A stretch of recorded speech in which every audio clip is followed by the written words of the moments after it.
The New Orleans Pelicans are in one of the best positions you can be in as an NBA franchise. They have young developing talent in Herb Jones, Jose Alvarado, and Trey Murphy. They have two young stars in Zion Williamson and Brandon Ingram. And then they have some pretty great veteran players on this team in CJ McCollum and Jonas Valanciunas. And as they go into this offseason, the New Orleans Pelicans have the opportunity to add even more to this group with the 8th pick in this year's draft. And my name is Jerry, and today we're going to be looking at the best draft picks for the New Orleans Pelicans, and we're going to jump right into the video. We know who the top 3 guys are going to be. We know it's going to be Chet Holmgren, Paolo Banchero, and Jabari Smith. Those are going to be the guys to go top 3 in this draft, but outside of those guys, there's really no telling what the draft order is going to look like, and honestly, it could go in any direction. And when I look at a team like the New Orleans Pelicans, I look at their roster and there's really no glaring weaknesses. And when we look to their front court, I think that's the most stacked position on the team. They have Brandon Ingram, Zion Williamson, Jonas Valanciunas, Larry Nance Jr., and they also have Trey Murphy, and all those guys can give you valuable minutes on the basketball court. And we look to their backcourt. I'm not going to say the backcourt is weak because they have some outstanding players, but it just needs a little bit more depth. Outside of Herb Jones, CJ McCollum, and Jose Alvarado, there was really nobody else providing quality, consistent quality guard play. So I think in this upcoming draft, that's where the Pelicans should look. And with the 8th pick in the draft, I think they're going to have a lot of options. But like I said, nothing is guaranteed because we don't really know how this order is going to go outside of the top 3. But when we look at some draft prospects, and the ideal guy for the New Orleans Pelicans for their timeline would be a two-way player with some upside. And there's a couple of guys in this draft that fits that description. And one ideal candidate for the New Orleans Pelicans, in my opinion, is Benedict Mathurin, and I think this should be the guy, the #1 guy on their list. We look at his offensive game, what he was known for in college. He was known for being a marksman, taking difficult shots and making difficult shots, and he made all types of three-pointers, off the catch, off the dribble, running off screens, in transition. He did it all when it came to shooting threes. Now, one downside to that is sometimes that Benedict Mathurin, he would take a lot of bad outside jumpers, but I feel like that's something that will be honed once he gets to the NBA. He starts to mature, he starts to get older, you start to take smarter shots, so I wouldn't be too worried about that. But his offensive game just doesn't stop at the 3-point line. He can run the pick and roll, and out of that set, he can set up, he can create offense for himself and for others. And then also my favorite part of his game, and it's overlooked because when a guy shoot that well, you just don't expect him to be bouncy, and I think he has sneaky athleticism. There's a lot of times he drives to the rim and he can make a nice acrobatic finish, or he can punch it right over the center. He has that type of bounce. And then also on the defensive side of the ball, he's a pretty solid defender. He's 6'6", 210 pounds, so he's going to be a versatile defender for the New Orleans Pelicans. He will be able to guard the 1 through the 3.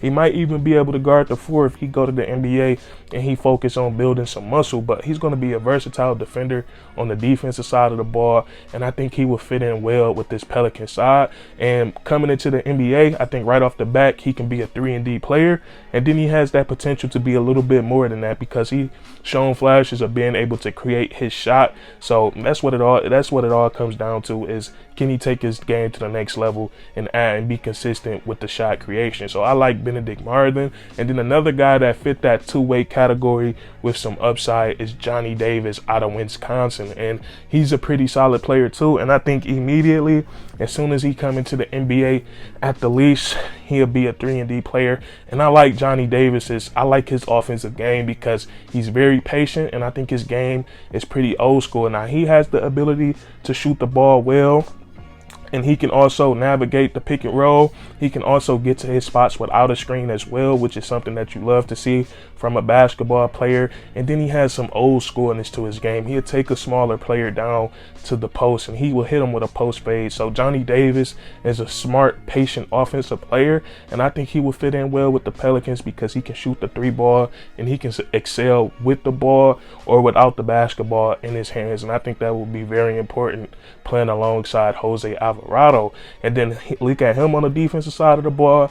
I think he's a little bit better than Benedict Mathurin. He's really a pit bull, and he gets up into defenders, and he makes life very difficult for those guys. So I like guys like Johnny Davis and Benedict Mathurin. I think those guys will fit perfectly with the New Orleans Pelicans because they can come in, they're going to be solid defenders, they're going to add size to that backcourt, and then I think they will be able to play with Jose Alvarado because I think Jose, he has the ability to play with and without the basketball as well. So that's what I'm thinking about. And then the way the draft is looking right now is no way to guarantee that those two guys will fall to the Pelicans. But let's say if they were unavailable, the two-way guys with upside, there's still some pretty solid players that the Pelicans could draft and bring into their team. Now, the Pelicans, in my opinion, I think two things they should be focused on as well is three-point shooting and defenders. And with the big three that they have, you want to have guys that can play defense and knock down wide open shots. And one guy that I think fits into that criteria is AJ Griffin out of Duke, and he's a 6'6" wing with a 7-foot wingspan, and he was known in college for being a great perimeter shooter. He shot 44% from the three-point line, and his offensive game doesn't stop there.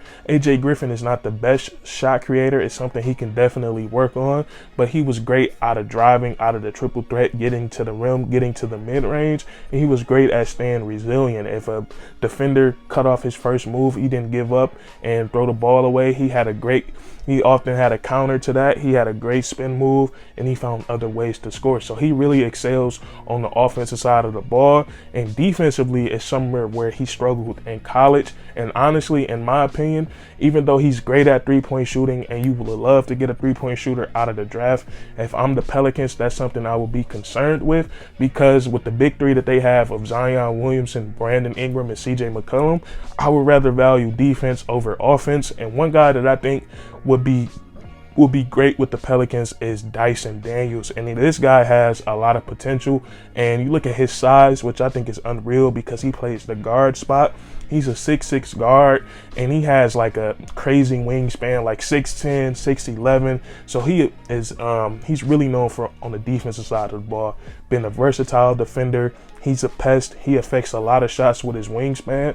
And then offensively, he was pretty fun to watch in the G League. He got out in transition. Whether something he excelled at as well is rebounding. So he could push the tempo, whether it was grabbing the rebound himself and driving the ball up the court, or just grabbing the rebound and making a great outlet pass. And then also he was pretty solid in the half court when it came to navigating the offense, and he was really good at penetrating and getting to the rim. He has the floater to his game. He can finish through contact. So he's a pretty solid offensive player. And then the one flaw to his game is his three-point shot is not consistent yet, but he's very young, and that's something that can be developed. But that's something to think about for the New Orleans Pelicans. They can get a guy in AJ Griffin that's a great three-point shooter, or they can go with Dyson Daniels that gives them that size and versatility on the defensive side of the ball while also being a pretty solid rebounder and playmaker. So it's a lot to think about for the Pelicans, and ideally I think the guy that they should go for is Benedict Mathurin. I love his game, and I think he could be a star in this league one day. But that's going to be it for this video. You guys let me know what you think down below. Who is the ideal draft prospect for the Pelicans? Comment that down below, and then subscribe for more weekly content. We do this all the time, man, and that's curtains.